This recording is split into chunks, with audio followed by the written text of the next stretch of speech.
संजय आचार्य नानी बेटा महू खाटी हवत वो बम के गोला नानी बेटा महू खाटी प्यार से मांगा था तुम दे दे चूड़ी धन देखा मोला की प्यार से मांगा था तुम दे दे चूड़ी धन देखा मोला की डीजे संजय वो बम के गोला आचार्य नानी बेटा महू खाटी हवत वो बम के गोला नानी बेटा महू खाटी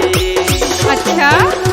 मटक मटक के रेंगना तोरे आगी लगावा से पानी माँ ले ले मजा सतनामी के नहीं तो ना लग जाही जवानी माँ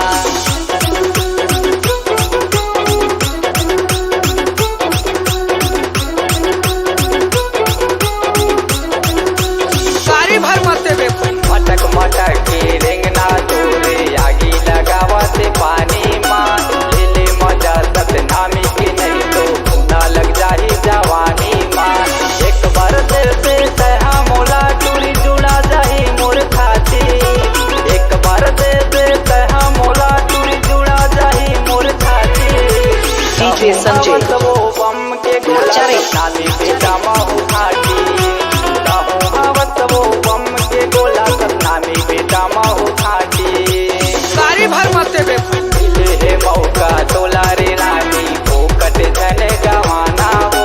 नौरंग हवै वो साध बुतैया धीरे मत आयाना हो अच्छा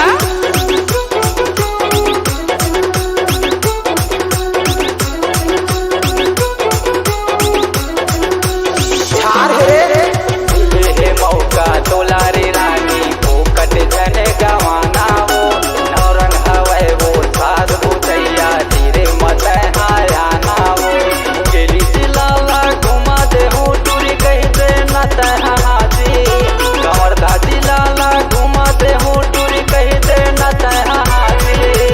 डीजे संजय वो बम के आचार्य नानी बेटा महू खाटी हवत वो बम के गोला नानी बेटा महू खाटी प्यार से मांगा था तुम दे दे चूड़ी धन देखा मोला की प्यार से मांगा था तुम दे दे चूड़ी धन देखा मोला की लहसनो बम के गोला नानी बेटा महू खाटी हवत वो बम के गोला नानी बेटा महू खाटी हवत वो बम के गोला नानी बेटा महू खाटी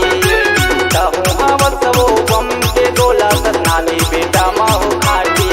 अरे राहुल हवै वो खाटी अरे नौरंग हवै वो खाटी लहसनो